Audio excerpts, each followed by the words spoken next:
কিন্তু এখন আর ওইসব চিন্তা দিতে নাই। আমি হিউস্টনে দেখে এলাম আমেরিকার সেই মহাশূন্য গবেষণাগার, সেইখানে দেখলাম বিরাট রকেট, যে রকেটটা তারা পাঠাতে চেয়েছিল কিন্তু পাঠায় না, কি সব প্রবলেম হয়েছে সেই জন্য। সেই তৈরি করা রকেটটা দেখলাম, রকেটটার যে দরজাটা, সেই দরজাটারই ওজন হচ্ছে 20 টন দরজা। এমন টেকনোলজি দিয়ে দরজাটা তৈরি করা হয়েছে যে একটা লোকই দরজাটা এভাবে লাগাই দিতে পারে, আবার খুলেও দিতে পারে। 20 টন ওজন দরজা। আর পুরা রকেটটার ওজনটা কি হবে চিন্তা করেন। 3টা জিনিস থাকে, 2টা থাকে সিলিন্ডার, আর একটা থাকে যেটার ভিতরে মানুষ থাকে, সেই মানুষ বসার জন্য একটা, আর 2টো সিলিন্ডার থাকে। যখন এখান থেকে ছেড়ে দেওয়া হয় তখন দুই দিকে 2টা যে কোল বালিশের মতো থাকে, দেখছেন কিনা ছবিতে আপনারা, এই 2টো জ্বলে পড়ে গেল। যাওয়ার সময় এই 2টোতে যে ফোর্স লাগিয়ে দিল, এই ফোর্সে ল অফ গ্র্যাভিটেশন পার করে দিল। এরপর আর তার কোনো তেল লাগবে না, বিনা তেলে যত খুশি তত উপরে চলে যেতে পারবে। চিন্তা করলাম, মানুষের মাথায় যদি এই জ্ঞান আল্লাহ দেন, এত জোরের জিনিস এত পাওয়ারফুল করে ছেড়ে দেওয়া হয়েছে, ল অফ গ্র্যাভিটেশন পার হয়ে যাওয়ার পর মাধ্যাকর্ষণ শক্তি শুধু পৃথিবীর নাই, প্রত্যেকটা গ্রহ, প্রত্যেকটা উপগ্রহের আলাদা আলাদা মাধ্যাকর্ষণ আছে। যদি তা না থাকতো, একটার থেকে আর একটা বিচ্ছিন্ন হয়ে পৃথিবীতে লন্ডভন্ড হয়ে যেত। প্রত্যেকটার আলাদা আলাদা মাধ্যাকর্ষণ শক্তি আছে। তো সেই জিনিসটা এভাবে চলে যায়।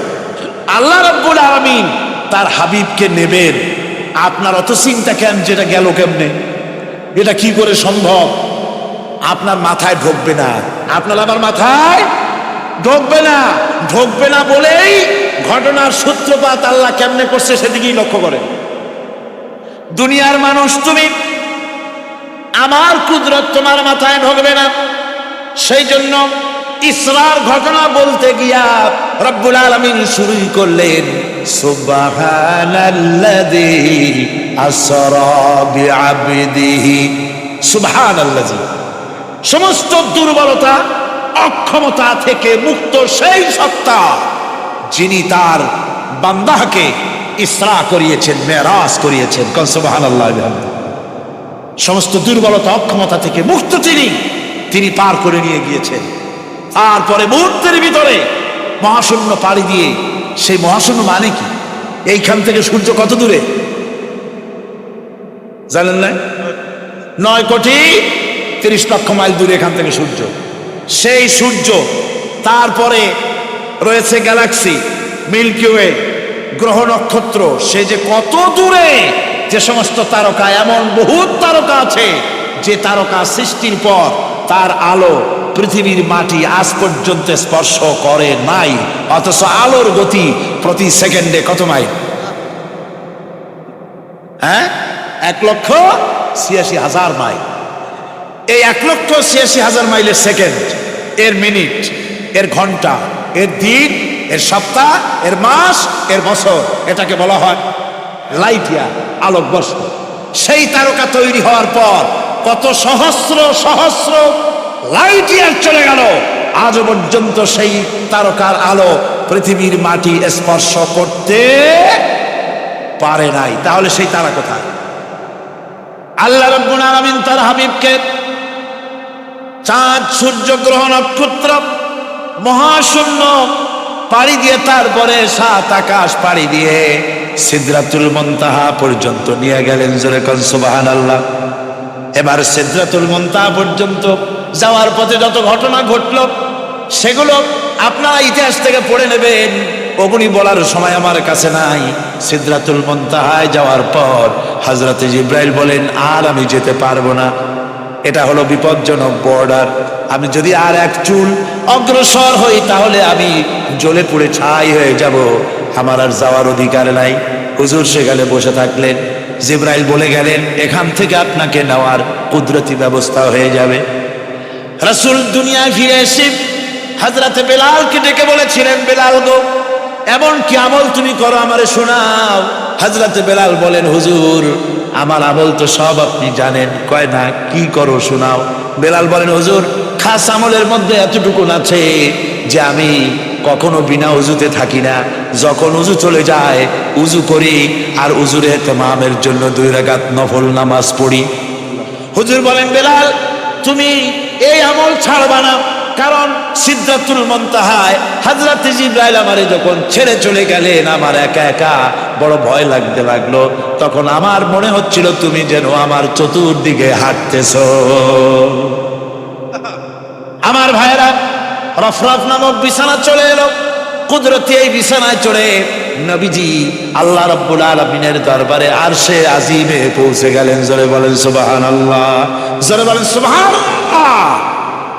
যেখানে পৃথিবীর কোন মানুষের যাওয়া সম্ভব নয়, গোটা পৃথিবীর মানুষের মর্যাদা আল্লাহ পাক বাড়ায় দিলেন, আরশে আজিমে হুজুরকে নিয়ে গেলেন।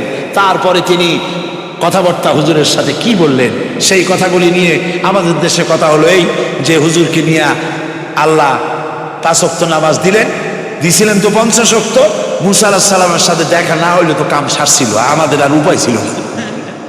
আরে ভাই, শুধু নামাজ দেওয়াই যদি উদ্দেশ্য হবে তাহলে রোজার মতো তো আল্লাহ দুনিয়ায় বসে দিতে পারতেন কিনা, হজের মতো জাকাতের মতো পারতেন কিনা। শুধু নামাজের জন্য নয়, আল্লাহ পাকের কায়নাত দেখাবার জন্য আল্লাহ পাক তাকে নিয়েছিলেন। বেহেশত দেখাইছেন, দোজখ দেখাইছেন, ভালো কাজ করলে কিরকম শান্তি হবে, খারাপ কাজ করলে কিরকম শাস্তি হবে চোখে দেখাই দিয়েছেন মুহাম্মদ রাসূলুল্লাহ সাল্লাল্লাহু আলাইহি ওয়াসাল্লামকে। মেরাজ থেকে ফিরে এলেন, ঘরে এসে দেখেন উজুর পানি, উজু করে যে গেছিলেন উজুর পানি তখনও গড়াচ্ছে। যে দরজা দিয়ে বেরিয়েছিলেন দরজাটা ধাক্কায় তখনও কাঁপতেছে। যে বিছানায় শোয়া ছিলেন সে বিছানায় মানুষ শুয়ে থাকলে যেমন উষ্ণ থাকে সেরকমের উষ্ণ ভাব তখনও আছে। কেমনে হলো মাথায় ঢুকবে না। সুবহানাল্লাহ কোন ঢুকবে, জোরে কোন সুবহানাল্লাহ। এটার ব্যাপারে কোন বিজ্ঞান দর্শন যুক্তির প্রয়োজন নাই। প্রয়োজন শুধু এতটুকু, আল্লাহ তার হাবিবরে নেবেন, কত দ্রুত নিবেন, কত দ্রুত পাঠাবেন এটা তিনিই ভালো জানেন, আমাদের কোনো জানার কথা না, ঠিক কিনা কর। তবে দৃষ্টান্ত যদি চান তাহলে আমি দৃষ্টান্তটা এভাবে দিতে পারি, বুঝাবার জন্য একটা দৃষ্টান্ত দিতে পারি। সেটা হলো এই, ধরেন বাংলাদেশে কোনো প্রেসিডেন্ট আসবে, পৃথিবীর যে কোনো দেশের এক প্রেসিডেন্ট আসবে। এটা আসার যখন খবর হয়ে যাবে তখন পত্র পত্রিকায় রুট বলে দেওয়া হয়, এই রুটে রাষ্ট্রীয় মেহমান রাষ্ট্রীয় অতিথি ভবনে আসবেন, এই রাস্তা দিয়ে সাধারণ ট্রাফিক চলাচল বন্ধ থাকবে। এয়ারপোর্ট থেকে নিয়ে রাষ্ট্রীয় অতিথি ভবন পর্যন্ত মেহমান না আসা পর্যন্ত সমস্ত ট্রাফিক চলাচল বন্ধ। মেহমান পৌঁছে যাবে, তারপরে আবার স্বাভাবিক ট্রাফিক চলবে। এটা জানেন কিনা?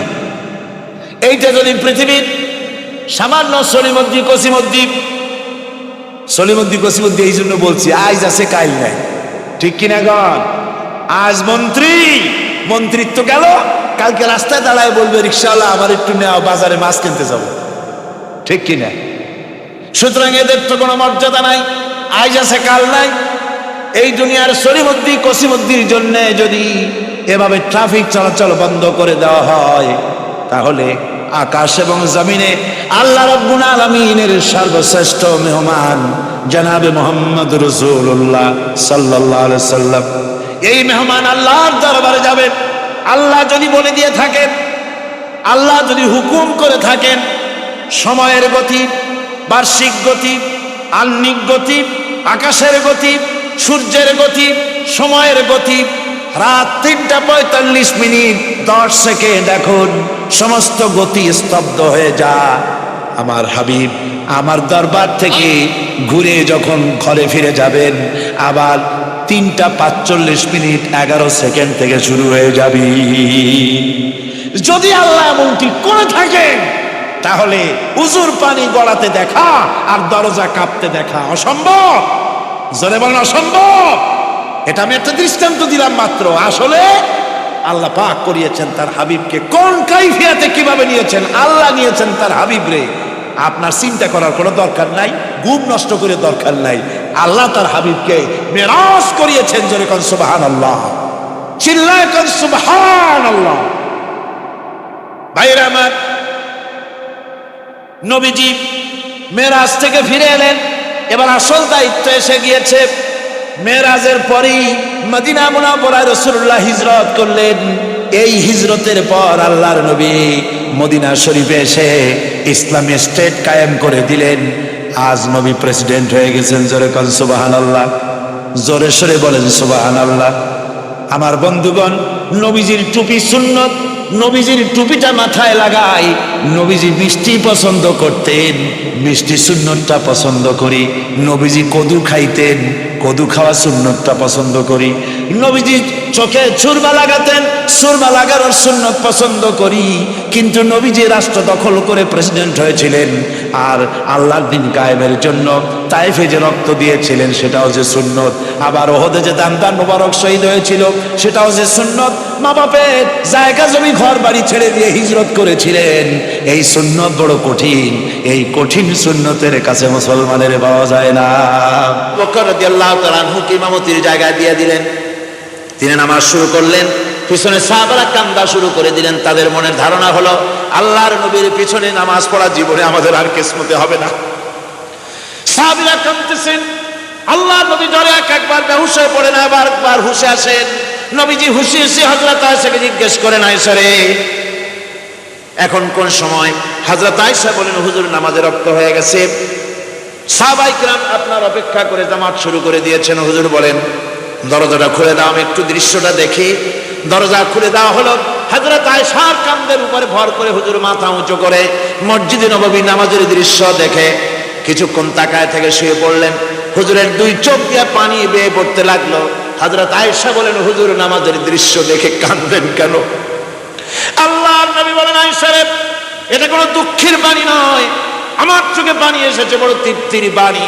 আজকে নামাজের যে জামাতের দৃশ্য দেখলাম, এই জামাতকে কায়েম করার জন্য তায়েফের ময়দানে আমার রক্ত দিয়ে তায়েফের ময়দান রঞ্জিত হয়েছে। ওহদের ময়দানে আমার দামদান মোরাও শহীদ হয়েছে। সাহাবায়ে কিরাম জীবন দিয়েছেন। এই কষ্টের বিনিময়ে আজ জামাত কায়েম হয়ে গিয়েছে। এই দৃশ্য দেখে আমার মনে পড়লো কিয়ামত পর্যন্ত আমার যত উম্মত পৃথিবীতে আসবে এইভাবে করে তারা জামাত বন্দী হয়ে নামাজ আদায় করবে। আমার ভাইরা, নামাজ হচ্ছে মুসলমানদের জীবনের শ্রেষ্ঠ ইবাদত। সেই নামাজ মুসলমানদের কাছে নাই। নামাজকে ফালতু কাজ বলে মনে করে। আমার বন্ধুগণ, নামাজ পড়বেন, নামাজ পড়বেন, নামাজ ছেড়ে দিবেন না। বলেন তো শয়তান আল্লাহর কয়টা হুকুম ভেঙেছিল? ইবলিস কয়টা হুকুম ভেঙেছে? একটা হুকুম ভাঙ্গা ইবলিস হইছে কি? শয়তান। জোরে কোন কি হয়েছে? শয়তান হয়ে গেল। একটা মানুষ যদি 24 ঘন্টার ভিতরে 5 ওয়াক্ত নামাজ ছেড়ে দেয়, 5 ওয়াক্ত নামাজের ভিতরে 17টা হুকুম আছে। আল্লাহর কয়টা হুকুম? একটা হুকুম ভাঙার কারণে ইবলিস হয়ে গেল শয়তান। আর 24 ঘন্টার ভিতরে 17টা হুকুম আল্লাহর যারা বরবাদ করে তারা তো শয়তানের বাবা হয়ে যায়। শয়তান দূর থেকে সেলুট মারে যে বাবা তুমি শুধু বাপ না, আমার ওস্তাদও। একটা হুকুম ভঙ্গ করে আমার এই দশা হয়েছে, আর তুমি 24 ঘন্টা আল্লাহর 17টা করে হুকুম ভাঙ্গো। তুমি তো শয়তান না, শয়তানের চাইতেও বেকায়দা। জোরে কোন নাউজুবিল্লাহ। নামাজের মধ্যে সেজদা দিবেন, মজা পাবেন। নামাজ মেশিনের মতো পড়বেন না, নামাজ পড়বেন মুহাব্বতের সাথে। আল্লাহর সামনে দাঁড়িয়েছেন, কার সামনে? মেশিনের মতো পড়বেন না, দায় সারা গোসল করবেন। আল্লাহর নবী বলেন নামাজের ভিতরে যখন সেজদায় যাবে, সেজদা যখন দিবে তখন মনে করবে তুমি যেন তোমার কপালকে আল্লাহ রাব্বুল আলামিনের কদম মোবারকের উপরে ছেড়ে দিয়েছো। নামাজ ছেড়ে দিবেন না। 5 ওয়াক্ত নামাজ আমার যুবক ভাইয়েরা, সর্বশ্রেণীর মুসলমান ভাইয়েরা 5 ওয়াক্ত নামাজ বা জামাত আদায় করবেন। রাজি আছেন? রাজি আছেন? কারা কারা রাজি দেখতে চাই? আলহামদুলিল্লাহ, হাত নামান।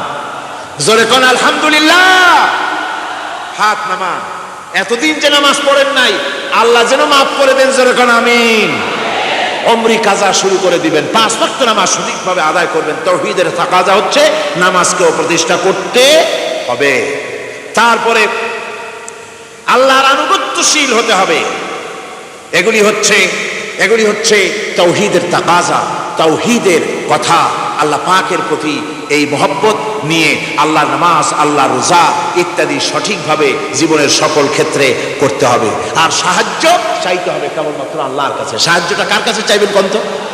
একটু মহব্বতের সাথে কন, যদি কিছু দরকার হয়, যদি কিছু দরকার হয় কার কাছে চাইবেন?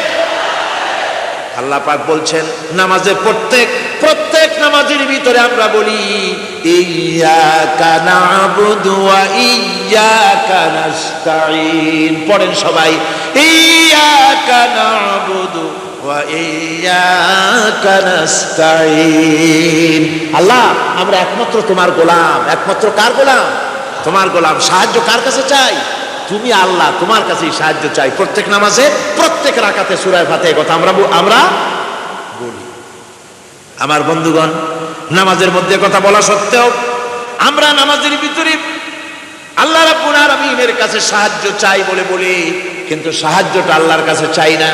যখন ছেলে হয় না, বিবাহ করেছে 10 বছর হয়ে গেছে, সন্তান হয় না, খাজা বাবার কবরের কাছে গিয়া বলে খাজা বাবা ছেলে নাই, একটা ছেলে দাও। জোরে কোন নাউজুবিল্লাহ। আছে না এমন? বাজে বস্তান নাকি আছে না? হ্যাঁ, বাইজুদ বস্তান, আস্তানা। সেখানে যে গাছের সাথে ইট বাঁধতে থাকে, ইট যেমন ভার হবে, মেয়ে লোকের পেটের মধ্যে এরকম বাচ্চা ভার হবে। নাউজুবিল্লাহ, কি আকীদা, কি খারাপ! আস্তাগফিরুল্লাহুল আযীম। কোন মুসলমানের করা উচিত না ভাই, কোন মুসলমানের এমনটি কাজ করা উচিত না। আস্তানার কচ্ছপের সাথে আর গাছের দড়ি বাঁধার সাথে সন্তান গ্রহণের কি সম্পর্ক? কোরআনে কারীম আল্লাহ রাব্বুল আলামিন বলেন, আমি যাকে খুশি পুত্র দান করি, যাকে খুশি মেয়ে দান করি, যাকে খুশি ছেলেও দেই মেয়েও দেই, যাকে খুশি আমি কিছুই দেই না। ছেলে দেওয়ার মালিক কে? আকীদাটা সংশোধন করে জানাচ্ছ। খবরদার কোন মাজারে গিয়া কিছু চাইবেন না। কার কাছে চাইবেন? ওই দেখুন আল্লাহ পাক বলেন, ফাইদা ফারাগতা ফানসাব ওয়া ইলা রাব্বিকা ফারগাব। আল্লাহ পাক বলেন, বান্দারে যখন তুমি খালি হাত হয়ে যাবে, হাতে যখন কিছু থাকবে না, অসহায় হয়ে যাবে, তখন তুমি দাঁড়ায় যাও, হাত দুটি আমার দরবারে ফায়লায়া দাও। খালক কি রন্দায়ে হুয়ে, दुनिया की ठुकराए हुए आए हैं अब तेरे दर पर हाथ फैलाए हुए। আল্লাহর দরবারে হাত তোলো, আল্লাহর কাছে হাত পাতো। হাত পাতবেন কার কাছে? আল্লাহ পাকের কাছে। আল্লাহ শিখাই দিলেন, খালি হাত যখন হয়ে যাবে আমার কাছে চাও, আমার কাছে দাঁড়াও, কারো কাছে চাইও না, আমারে বলো। বুখারী শরীফের ভিতরে এসেছে, স্যান্ডেলের ফিতা কাছা যদি ছিঁড়ে যায় মানুষের কাছে চেয়েও না, আমি আল্লাহর কাছে চাও। আমার কাছে চাও, আমি দিব। আল্লাহর ভান্ডারে অভাব আছে? যেরকম অভাব আছে? অভাব নাই। বিপদে পড়ে গেছেন, মুসিবতে পড়ে গেছেন, মাজারে গিয়া খবরদার কোন মাজারে গিয়া কিছু চাইবেন না। মাজারে গিয়া নিজের প্রয়োজনের কথা বলবেন না। পরিষ্কার হারাম, হারাম কোনো সন্দেহ নাই। মাজারে গিয়া কিছু চাইবেন না, চাইবেন আল্লাহর কাছে। আপনি দেখুন ইউনূস আলাইহিস সালাম বিপদে পড়লেন, আপনি কি ইউনূস আলাইহিস সালামের চাইতে বেশি বিপদে পড়ছেন নাকি? কোন ইউনূস আলাইহিস সালামের চাইতে অত বড় বিপদে দুনিয়ার কোন মানুষ পড়ছে কোনোদিন? আমার ভাইয়েরা, মাছে গিলে ফেলেছে, মাছ পানির অথর তলদেশে চলে গেছে, মাছের পেটের ভিতরে জানলা নাই, দরজা নাই। হযরত ইউনূস আলাইহিস সালাম লক্ষ্য করলেন, এখন তো আর বাঁচতে পারবো না, মরা ছাড়া পথ নাই। ইউনূস আলাইহিস সালাম চিৎকার মারলেন, লা ইলাহা ইল্লা আনতা সুবহানাকা ইন্নী কুনতু মিনাজ জালিমিন। পড়েন সবাই, লা ইলাহা ইল্লা আনতা সুবহানাকা ইন্নী কুনতু মিনাজ জালিমিন। লা ইলাহা ইল্লা আনতা, আল্লাহ তুমি ছাড়া কেউ নাই, তুমি ছাড়া কেউ নাই, কোন ইলাহ নাই, মাবুদ নাই। আমি তোমার পবিত্রতা ঘোষণা করছি, তুমি দয়া করে আমাকে বাঁচাও, আমি আমার নিজের উপর জুলম করেছি। আমার বন্ধুগণ, এত বড় মারাত্মক বিপদের ভিতরে ইউনূস আলাইহিস সালাম যখন চিৎকার মারলেন, পানির ভিতরে বসে, মাছের পেটের ভিতরে বসে, আল্লাহ রাব্বুল আলামিন চুপ করে থাকলেন না, সঙ্গে সঙ্গে রব্বুল আলামিন জবাব দিয়া দিলেন, فاستجبنا له ونجيناه من الغم وكذلك ننجي মুমিনিন। আমি বললাম, ইউনূস তুমি বিপদে পড়েছ। তুমি যখন চিৎকার মারলে, তোমার চিৎকারের আওয়াজ দুনিয়ার কেউ শোনে নাই। কোন রাজা বাদশাহ, তোমার আত্মীয় বন্ধু বান্ধব কেউ শোনে নাই। নদীর অতল তলদেশে মাছের পেটের ভিতরে বসে যে চিৎকার তুমি মারলে, পৃথিবীর কেউ শোনে নাই। আমি তোমার আরশের মালিক আল্লাহ রব্বুল আলামিন শুনেছি। শুধু শুনি নাই, জবাব দিয়া দিলাম। মাছের পেটের ভিতরে বেদনার সৃষ্টি করে দিলাম। মাছ বেড়ে উঠল নদীর উপরে, ব্যথার চোটে মাছ দেখলো, বমি করা ছাড়া পথ নাই। মাছ দরিয়ার কিনারে গিয়া বমি করে ফালাই দিল ইউনূস আলাইহিস সালামকে। আল্লাহ বলেন, ইউনূস রে বাঁচায় দিলাম। ও পৃথিবীর মুমিনেরা, শুধু ইউনূসকে নয়, পৃথিবীর মুমিন বান্দারা যখন বিপদে পড়বে আর আমার কাছে যদি তারা প্রার্থনা করে, আমার কাছে সাহায্য চাই, ওয়া কাযালিকা নুজিল মুমিনিন, এইভাবে করে আমি মুমিনদেরকেও বিপদ থেকে বাঁচাইয়া দিব। জোরে কান সুবহানাল্লাহ। ওয়াদা কার? ওয়াদা কার? সুতরাং মাজারে না, মসজিদে গিয়া কাঁদবেন। কোথায় গিয়া কাঁদবেন? কোথায়? মসজিদে গিয়া কাঁদবেন। আমার বন্ধুগণ, আল্লাহ রাব্বুল আলামিন বলেন, ইয়ানসুরকুমুল্লাহু ফালা গালিবা লাকুম, আল্লাহ যদি তোমাকে সাহায্য করেন তবে কোন শক্তি তোমাকে তার উপরে জয়ী হতে পারবে না, কেউ তোমাকে তার থেকে ফিরাতে পারবে না। আর যদি আল্লাহ তোমাকে জিল্লতি দেন, যদি তোমাকে আল্লাহ পাক লাঞ্ছিত করেন, তোমাকে কেউ সম্মান দিতে পারবে না। দেখুন, ইব্রাহিম আলাইহিস সালামকে নমরুদ আগুনের মধ্যে ফালাই দিবে। জিবরাইল বলছেন, ইব্রাহিম আমার কাছে সাহায্য চাও, আমি তোমার বাঁচায় দেবো, আগুন দ্বারা নিভাইয়া দিব। কত বড় কথা! আমি বাঁচাই দেবো, আমার কাছে বলো না। ইব্রাহিম আলাইহিস সালাম জিবরাইলের কাছে সাহায্য চাইছে? কম চেয়েছে? হযরত ইব্রাহিম বলেন, জিবরাইল সাহায্য তোমার কাছে আমি কেন চাইবো? তোমার কাছে সাহায্য চাওয়ার প্রশ্ন ওঠে না, কারণ আমি এমন কোন অন্ধ আল্লাহর ইবাদত করি না যে আল্লাহ তার গোলামের দুঃখ নিজের চোখে না দেখেন।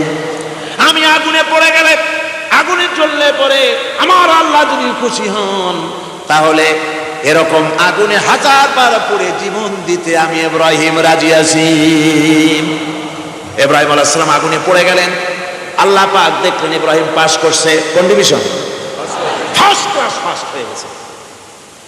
আগুনের ভিতরে পড়ে গেলেন। আল্লাহ পাক সঙ্গে সঙ্গে আগুনের প্রতি নোটিশ করে দিলেন, ইয়া নারু কুনি বারদাও ওয়া সালামান আলা ইব্রাহিম। আগুন আমার ইব্রাহিমের জন্য শান্তিদায়ক, ঠান্ডা হয়ে যা। সুবহানাল্লাহ ওয়া বিহামদিহি। এই জন্য আল্লাহ রাসূল বলেছেন, ইযা সালতা ফাসআলিল্লাহ, যদি কিছু চাও কার কাছে চাইবা? কে শেখাচ্ছেন? রাসূল। আল্লাহ রাসূল বলছেন, ইযা সালতা ফাসআলিল্লাহ, যদি কিছু চাও আল্লাহর কাছে চাও। ওয়া ইযা ইসতানতা ফাসতাইন বিল্লাহ, আর যদি কিছু চাইতে চাও, সাহায্য চাও, সাহায্য চাইবা আল্লাহর কাছে। কার কাছে? কোন মাজারে চাইবেন? কোন মাজারে চাইবেন? কোন কবরস্থানে চাইবেন? কারা কারা চাইবেন না হাত উঁচু করে দেখান। আলহামদুলিল্লাহ।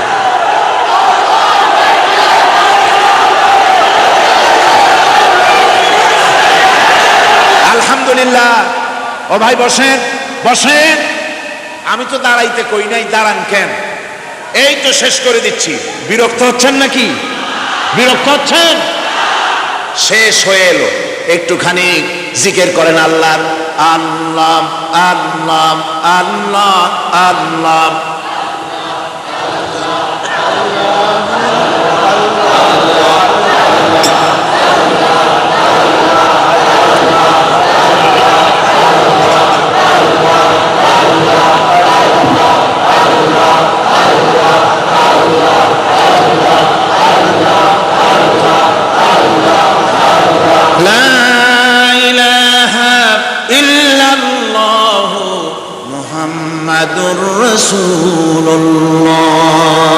ভাইরা, এতক্ষণ আমি যা বললাম, আর রহমান আল্লামাল কোরআন, আল্লাহ আমাদের কোরআন শিখাইছেন, দয়াবান মেহেরবান তিনি আমাদের কোরআন শিখাইছেন।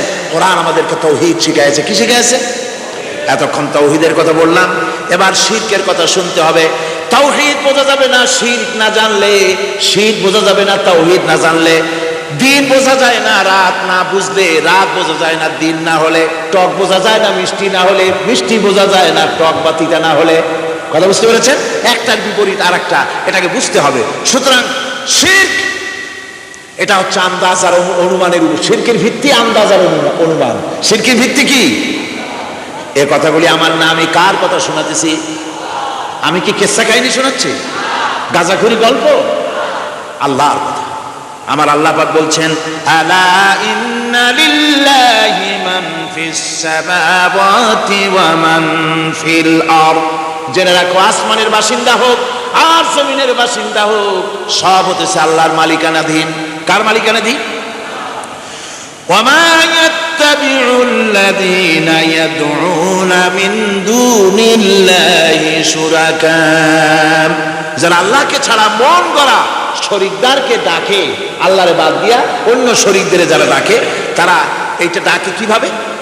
ইয়াত্তাবিউনা ইল্লা যন্না ওয়া ইনহুম ইল্লা ইয়াখরুসুন।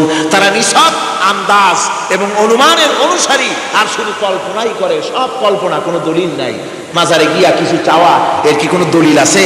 রাসূলুল্লাহ এরকম করেছেন, সাহাবায়ে কেরাম এরকম করেছেন? আগরবাতি দেওয়া, মোমবাতি দেওয়া, চাদর দেওয়া, এগুলো রাসূলুল্লাহ করেছেন না সাহাবায়ে কেরাম করেছেন? এগুলি সব আন্দাজ এবং অনুমানের উপরে করা। শিরক হচ্ছে অন্ধ অনুকরণের পরিণতি। ওই দেখছি মা বাপ করেছে, মুরব্বীরা করেছে, তাই করে। আল্লাহ পাক বলছেন, যদি তাদের জিজ্ঞেস করে সব কাজ করো কেন তারা? রব্বুল আলামিন বলেন, হাউলাই মা ইয়াবুদুনা ইল্লা কামা ইয়াবুদু আবাউহুম মিন ক্বাবল। হে নবী, এরা সেই মিথ্যা খোদাদের ইবাদত করে। কেন করে? প্রশ্ন করা হলে তারা এই জন্যই করে যে তাদের বাপ দাদারে করতে দেখেছে, তাই বাপ দাদাদের অনুসরণ তারা করে, অনুকরণ করে, আন্দাজের উপরে, অনুমানের উপরে। তাদের কাছে কোনো দলিল নাই। এই শিরক থেকে ফিরে থাকার জন্য সূরা লোকমানের মধ্যে দেখুন, হযরতে লোকমান তিনি তার সন্তানকে ডেকে বলছেন, ইয়া বুনাইয়া إذ قال لقمان لابنه وهو يعظه يا بني لا تشرك بالله إن الشرك لظلم عظيم। يا بني, হে আমার নান্না মুন্না লাডলা, হে আমার কলিজার টুকরা সন্তান, ইয়া বুনাইয়া লা তুশরিক বিল্লাহ, খবরদার আল্লাহর সাথে শরীক স্থাপন করো না। ইন্না শিরকা লাযুলমুন আযীম, শিরক হচ্ছে মস্ত বড় অপরাধ। যারা শিরক করে তারা অপমানিত্বের শেষ পর্যায়ে চলে যায়, তারা অপমানিত হয়। কিরকম? ওয়ামান ইউশরিক বিল্লাহি ফাকান্নামা খাররা মিনাস সামাই ফাতাখতাফুহু আত-তায়রু আও তাহবি বিহির রিহু ফি মাকানিন সাহিক। আল্লাহর সাথে যারা শিরক করে সেজন্য আকাশ থেকে পড়ে গেল। কার কথা এটা? যে ব্যক্তি শিরক করলো সেজন্য আকাশ থেকে পড়ে গেল, আর পাখি যেন তাকে মহাশূন্য থেকে ছো মেরে নিয়ে গেল, বাতাস যেন তাকে এক বিরাট প্রান্তর নিয়ে বিন্দু বিন্দু করে ছিন্ন ভিন্ন করে দিল। তার মানে হলো আকাশ থেকে পড়ে যাওয়ার অর্থ হলো তাওহীদের অবস্থান থেকে সরে যাওয়া। পাখিতে ছো মারার অর্থ হলো যখন সে শিরক করে তখন শয়তানের সে ফুটবল হয়ে যায়। শয়তানের কি হয়? শয়তানের ফুটবল হয়ে যায়। বাতাস উড়িয়ে নেওয়ার অর্থ হলো লালসা এবং নফসের প্রবৃত্তির ভিতরে লোকটি নিমজ্জিত হয়ে যায়। সুতরাং অপমান এবং লাঞ্ছনা পাওনা থাকে যারা শিরক করে তাদের জন্য। আল্লাহ শিরকের ব্যাপারে একটা দৃষ্টান্ত দিচ্ছেন। আল্লাহ পাক কোরআন শরীফে অনেক দৃষ্টান্ত দিয়েছেন। দৃষ্টান্ত দিলে লোকেরা বোঝে ভালো, ঠিক কিনা কোন? আল্লাহ পাক দৃষ্টান্ত দিচ্ছেন, ইয়া আইয়ুহান নাসু দুরিবা মাসালুন ফাসতাবিউ লাহু ইন্নাল্লাযীনা তাদউনা মিন দুনিল্লাহি লা ইয়াখলুকু যুবাবান ওয়ালাউ ইজতামাউ লাহু। আল্লাহ পাক বলেন, হে মানব সকল, আমি আল্লাহ একটা দৃষ্টান্ত দিতেছি, তোমরা শোনো। সুবহানাল্লাহ। আল্লাহ পাক বলছেন, আমি একটা দৃষ্টান্ত দেই, তোমরা শোনো। ফাসতামিউ লাহু, কান পাতা ভালো করে শোনো আমার দৃষ্টান্তটা। আমি আল্লাহর বাদ দিয়ে যারা অন্যদেরকে ডাকে প্রয়োজন পুরাবার জন্য, সন্তান পাওয়ার জন্য, স্বাস্থ্য ভালো হওয়ার জন্য, ঋণ মুক্ত হওয়ার জন্য, ইবাদত করার নিয়ত নিয়ে আমারে বাদ দিয়ে তারা যারা ডাকে, যাদেরকে ডাকা হলো, ওরা তো মাছির মতো একটা প্রাণীও বানাইতে পারে না। ছোট্ট একটা মাছিও বানাইতে পারে? জোরে বলেন, পারে? মাছির মতো প্রাণী বানানো তো দূরের কথা, وَيَسْلُبُهُمُ الذُّبَابُ شَيْئًا لَا يَسْتَنقِذُوهُ مِنْهُ ضَعُفَ الطَّالِبُ وَالْمَطْلُوبُ। ওই মাছি যদি তার কাছ থেকে কোনো জিনিস হরণ করে নিয়ে যায়, মাছির কাছ থেকে ওটা ফিরায় রাখারও ক্ষমতা তার নাই। মূর্তি বানানো হয়, 10খানা হাত, 20খানা হাত, 40টা মাথা, সামনে ডাব আছে, চিড়া আছে, কলা আছে, মুড়ি আছে, কত খাবার। মাছিতে সব যদি নিয়ে যায়, কুত্তায় দাঁড়ায় যদি গায়ে পেশাবও করে দেয়, এতগুলো হাত একটা হাত দিয়েও সরাইয়া দিতে পারে না। আল্লাহ পাক বলেন, দাউফাত তালিবু ওয়াল মাতলুব। যাদের কাছে ওরা চায়, ওই আশ্রয় প্রার্থী আর আশ্রয়দাতা দুটোই দুর্বল। হাদিস শরীফে এসেছে, একবার এক মুশরিক রাসূল করিম সাল্লাল্লাহু আলাইহি ওয়াসাল্লামের কাছে এসেছেন একটা ভাঙ্গা, ঠ্যাং ভাঙ্গা, কল্লা ভাঙ্গা একটা মূর্তি নিয়ে। হুজুর বলছেন যে তোমার এই মূর্তিটার কল্লা ঠ্যাং ভাঙ্গা কেন? সে ব্যক্তি কইল যে হুজুর, এটা হলো আমার খোদা। বিপদ আপদ থেকে বাঁচার জন্য সবসময় বগলে রাখি, না জানি কোন সময় কোন বিপদে পড়ে যাই। পথে চলতে গিয়ে পেশাব আসলো, ভাবলাম খোদারে নিয়ে এই কাম করুন, তার রাস্তার উপরে দাঁড় করায় রাখা, এরপরে আমার কাজ সারলাম। এসে দেখি খোদাটার মাথা থেকে শুরু করে পা পর্যন্ত খালি ভিজা। ভাবলাম খোদার শরীর ভিজা, নিশ্চয়ই কোনো বরকতের পানি হবে। কোলে তুলে নিয়ে চাট আরম্ভ করলাম। চাটতে গিয়ে টের পাইলাম যে গন্ধ লাগে টক টক। আশ্চর্য কথা, বরকতের পানি এরকমের ঝাঁঝালো গন্ধ, নাক ছিঁড়ে যাওয়ার মতো। বিষয়টা কিসের বরকত? এদিক ওদিক তাকায় দেখি দূরে একটা কুত্তা দাঁড়ানো, আর তার নিচের থেকে পানি টপকাচ্ছে। তখন বুঝলাম কি বরকতের পানি। কয় হুজুর, মেজাজটা খারাপ হয়ে গেল। খোদাটা ঠ্যাং না ধরিয়া, ঠ্যাং ধরে বললাম, তুই খোদা না হুদা? কুত্তার পেশাব দিয়া নিজের বাঁচাইতে পারো না, আমারে বাঁচাবি কেমনে? কাসার দিয়া কল্লা ভাঙে ভালাইছে। হুজুর জিজ্ঞেস করলেন, আমার কাছে কেন এসেছো? মুশরিক ব্যক্তি বলছি, ইয়া রাসূলুল্লাহ, জীবনের ভুল বুঝতে পেরেছি, আমি এখন তাওহীদের শরবত পান করতে এসেছি। নবীজি বললেন, পড়ো লা ইলাহা ইল্লাল্লাহু মুহাম্মাদুর রাসূলুল্লাহ। আল্লাহ পাক কি সুন্দর করে বোঝাচ্ছেন, আমি ছাড়া কারো কোনো ক্ষমতা নাই। আল্লাহুল্লাযী খালাকাকুম সুম্মা রাযাকাকুম সুম্মা ইউমীতুকুম সুম্মা ইউহয়ীকুম। আল্লাহ বলছেন, ও বান্দারা শোনো, আমি আল্লাহ তোমাদেরকে সৃষ্টি করেছি, শুধু সৃষ্টি করি নাই, খাবার দিছি। কে দিয়েছেন খাবার? সৃষ্টি করেছি, খাবার দিয়েছি, এরপরে তোমাদের মৃত্যু করব, আবার মৃত্যুর উপরে আমি আল্লাহ তোমাদের জিন্দা করব। হাল মিন শুরাকাইকুম মাইয়াফআলু মিন যালিকুম মিন শাই। তোমরা যাদের পূজা করো, তোমরা যাদের ইবাদত করো, আমি আল্লাহ ছাড়া আমি যে সব কাজ করি, এই সব কাজ তোমাদের ওই সব দেবদেবতীরা করতে পারে? আল্লাহ বলেন, পারে না।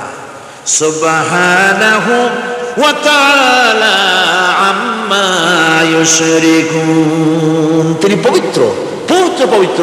তারা যে সমস্ত কথা বলে আর আল্লাহর সাথে যে সমস্ত জিনিস দিয়ে শরীক স্থাপন করে, তার থেকে আল্লাহ মহান, পবিত্র। আল্লাহ পাক বলেন, দেখো আমার কত ক্ষমতা, চিন্তা করো। কুল আরাইতুম ইন আখাযাল্লাহু সামআকুম ওয়া আবসারাকুম ওয়া খাতামা আলা কুলুবিকুম মান ইলাহুন গায়রুল্লাহি ইয়াতীকুম বিহ। আল্লাহ পাক বলেন, ও নবী আপনি বলেন, বলে দিন, আল্লাহ যদি, তোমরা কি কখনো একথা চিন্তা করে দেখেছো, আল্লাহ যদি ইচ্ছে করেন তাহলে তোমাদের কানের শ্রবণ শক্তি আল্লাহ পাক বন্ধ করে দিতে পারেন। ইচ্ছে করলে তোমাদের চোখ দুটির দৃষ্টি শক্তি আল্লাহ পাক কেড়ে নিতে পারেন।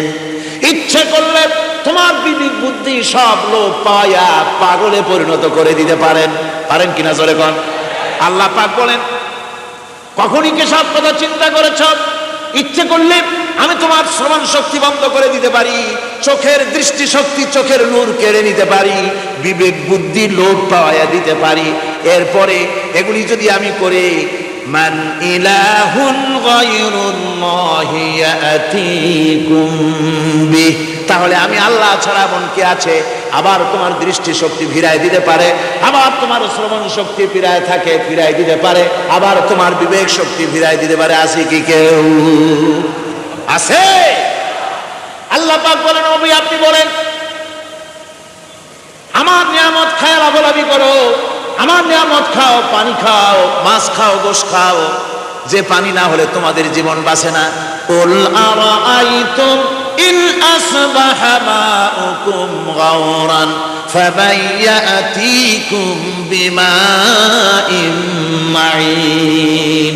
নবী বলে দিন, সমুদ্রের পানি, দরিয়ার পানি, কুয়ার পানি, পাতালের পানি, সমস্ত পানি যদি আমি আল্লাহ শুকায় দেই, তাহলে এমন কোন খোদা তোমার আছে নতুন করে পানির আমদানি করে দিতে পারে?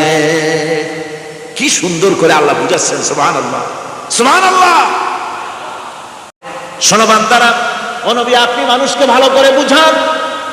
কুল আরাইতুম ইন জাআলাল্লাহু আলাইকুমুল লাইলা সারমাদান ইলা ইয়াউমিল কিয়ামাহ।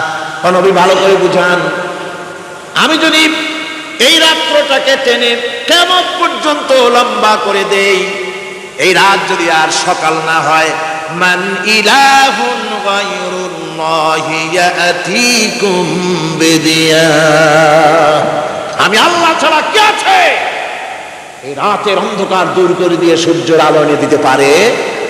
আছে কে? আফালা তাসমাউন, তোমরা শুনতে পাও না? কান নাই? আল্লাহ পাক বলছেন শুনতে পাও না? ইচ্ছে করলে আমি তা করতে পারি।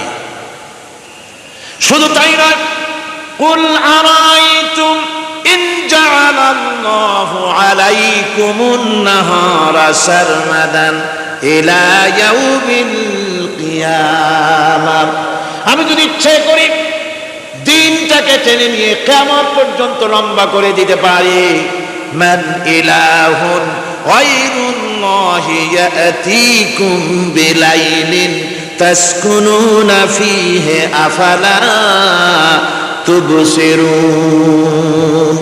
তাহলে আমি আল্লাহ ছাড়া কোন শক্তি এমন আছে যে দিনের এই আলোর ছলকানি দূর করে দিয়ে রাতের পর্দা এনে তোমার জন্য শান্তির ঘুম এনে দিতে পারে, শান্তিপূর্ণ পরিবেশ সৃষ্টি করে দিতে পারে? কে আছে আমি আল্লাহ ছাড়া?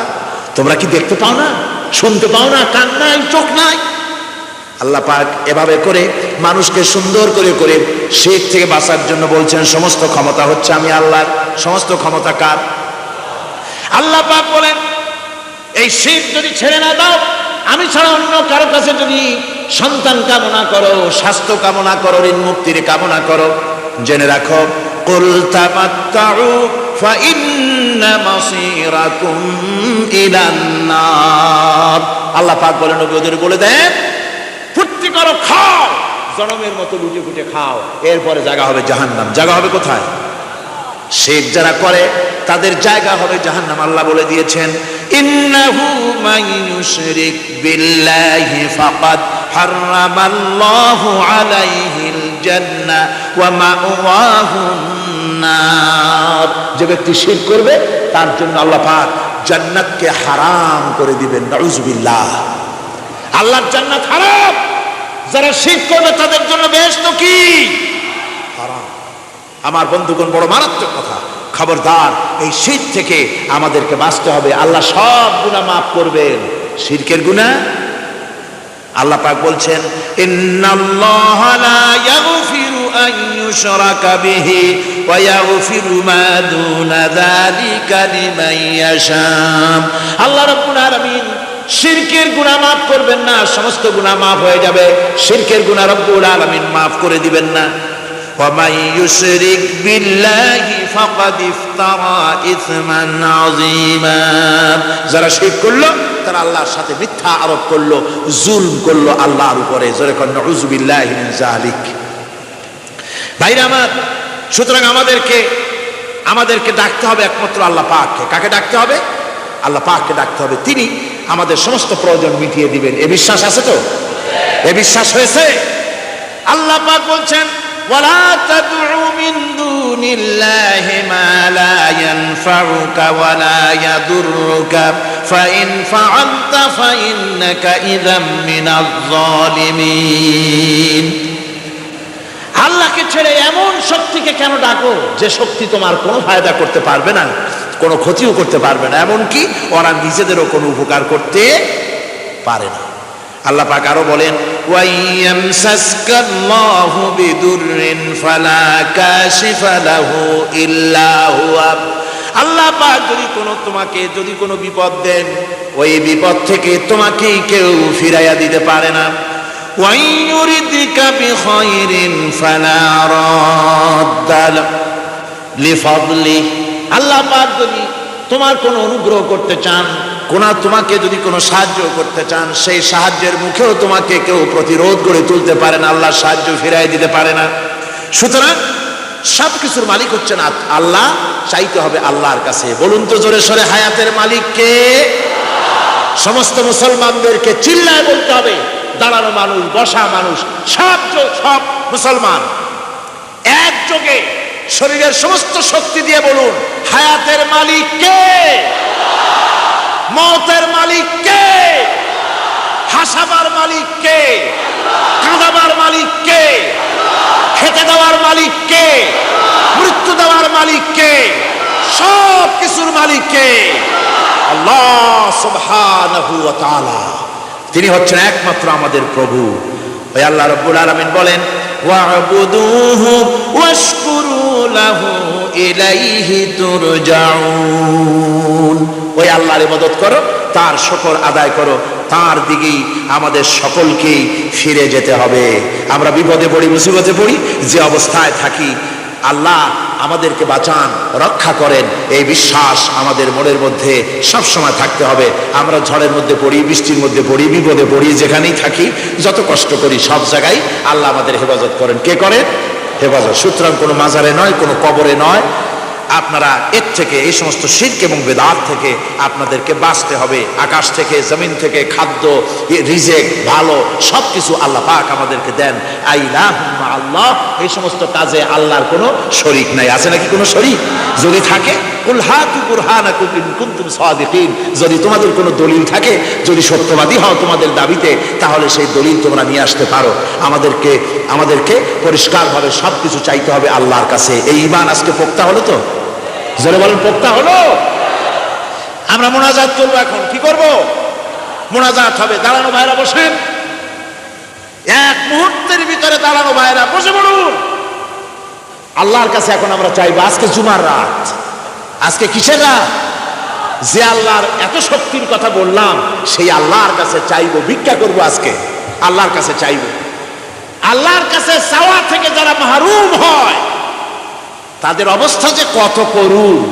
আল্লাহর কাছে যদি হাত পাতার মতো হিম্মত না হয়, মুনাজাতের কথা শুনে যারা হাঁটে, আমার দুঃখ হয় তাদের জন্য, করুণা হয় তাদের জন্য। আল্লাহ পাকের কাছে হাত তুলতে হবে, আল্লাহর কাছে হাত তুলতে হবে। কার কাছে হাত তুলতে হবে? আল্লাহর কাছে। এখন মুনাজাত হবে। দাঁড়ানো ভাইরা বসেন, কোন মুসলমান দাঁড়ানো থাকবেন না। সাহায্য আমরা প্রাণ ভরে চাইবো আল্লাহর কাছে। কার কাছে? একটি হাদিস আপনাদেরকে শোনাতে হয়।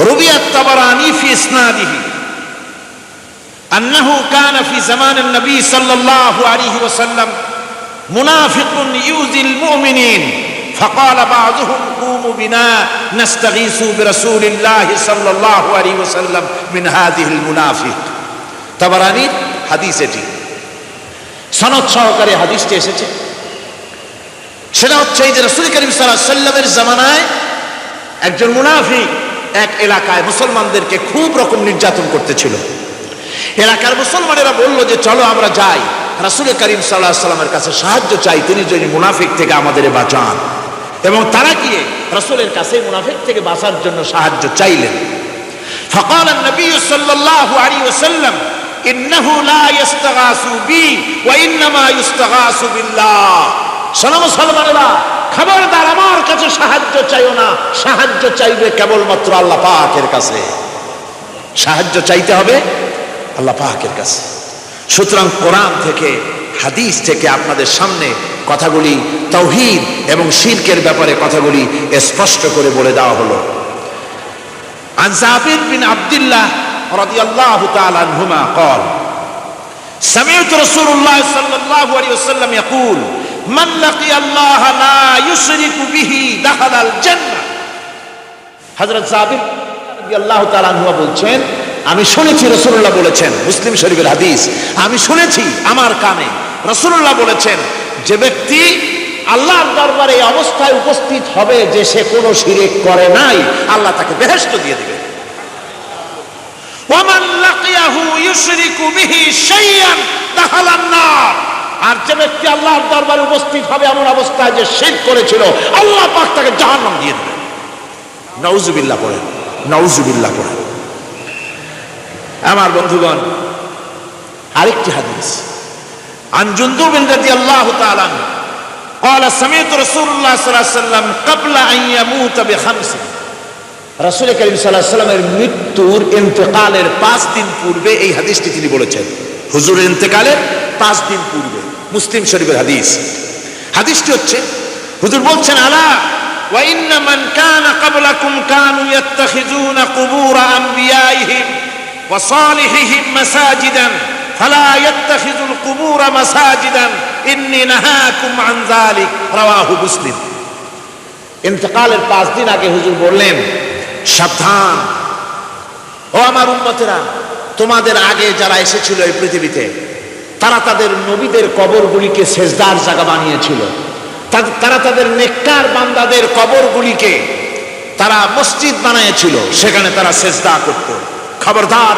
কোন কবরস্থানকে তোমরা সেজদার জায়গা বানিও না ইন্নী আনহাকুম আন যালিক আমি কঠোরভাবে তোমাদেরকে নিষেধ করছি খবরদার কবরগুলিকে সেজদার জায়গা বানিও না রাসূলুল্লাহ আরো বলেছেন কবর জিয়ারত করতে যে সমস্ত মহিলারা যায় আমাদের দেশে পুরুষও যায় মেয়ে লোকও যায় ওয়ান ইবনে আব্বাস রাদিয়াল্লাহু তাআলা আনহুমা লানা রাসূলুল্লাহ সাল্লাল্লাহু আলাইহি ওয়াসাল্লাম যায়রাতুল কুবুর ওয়াল মুত্তাখিদিন আলাইহাল মাসাজিদ ওয়াস সুরুজ রাসূল করিম সাল্লাল্লাহু আলাইহি ওয়াসাল্লাম বলেছেন ইবনে আব্বাস রাদিয়াল্লাহু তাআলা আনহুমা থেকে এই হাদিস বর্ণিত তিনি বলেছেন হুজুর বলেছেন যে খবরদার যে সমস্ত মহিলারা কবর জিয়ারতে যায় কবরের স্থানে যারা যায় তাদের উপরে আল্লাহ রাসূল লানাত করেছেন আল্লাহ রাসূল তাদের উপরে অভিসম্পাত দিয়েছেন যে সমস্ত মহিলা কবরস্থানে যায় আর কবরে বাতি জ্বালায় কবরে বাতি জ্বালায় বাতি যারা কবরে জ্বালায় চিরাগ জ্বালায়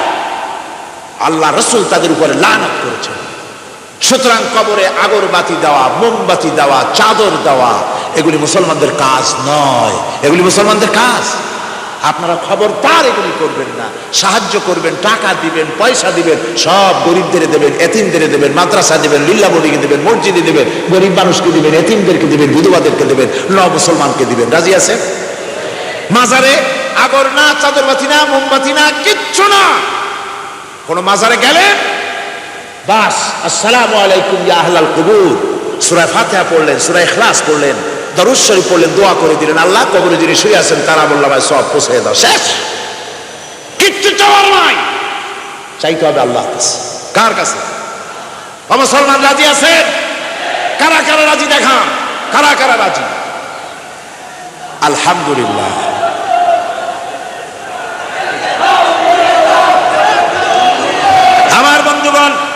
সুতরাং আর রহমান আল্লামাল কোরআন, আল্লাহ রাব্বুল আলামিন তিনি আমাদেরকে কোরআন শিক্ষা দিয়েছেন। আর এই কোরআনের মাধ্যমে আমরা তাওহীদ শিখলাম, আমরা শিরক বুঝলাম। আল্লাহ যেন আমাদেরকে তাওহীদ অর্জন করে জীবন চালাবার তৌফিক দেন। আল্লাহ যেন আমাদেরকে শিরক এবং বিদআত থেকে বাঁচার তৌফিক দেন। আমরা যদি আমাদেরকে যদি কেটে টুকরা টুকরাও করা হয়, আমাদেরকে যদি জীবন্ত অবস্থায় জ্বালায়া পোড়ায়া ভস্ম বানানো হয়, তবুও শিরক করব না। রাজি আছেন? এর নাম মুসলমান। আল্লাহ পাক তার কোরআনের মাধ্যমে একথাই আমাদের শিখাচ্ছেন, আর রহমান আল্লামাল কোরআন, তিনি রহমান, আমাদেরকে কোরআন শিখিয়েছেন, কোরআনের মাধ্যমে তৌহিদের জ্ঞান দিয়েছেন। এই তৌহিদের উপরে যেন আমরা প্রতিষ্ঠিত হতে পারি, আল্লাহ যেন আমাদেরকে তৌফিক দান করেন।